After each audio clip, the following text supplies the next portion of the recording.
শোন, পরিশ্রম আর মেধা থাকলে সব সম্ভব। আমি পরিশ্রমী আবার মেধাবী। তুই আমার চিনতে ভুল করছস। তুই আমার কি কইছস? তুই আমার কইছস তুই বিজনেস লেডি, আর আমি কি তুই জানোস? কিটা? আমি এখানকার 50 জন সফল বিজনেস লেডির বস। এবার বুঝ কত বড় বিজনেসম্যান। তুই জানি কি কইছিলি তোর ভাই বলে 6-7টা কাজের লোক আছে না? আমার ভাই মনে করে রান্না বান্না করে, তোর মতো 10-12 জন কাজের বেটি আছে।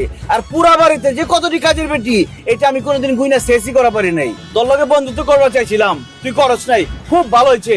আসলে বড় লোকের বন্ধু বড় লোকের মেয়ের লগেই হয়, তোর মতো ফকিন্নি খয়রাতির লগে হয় না।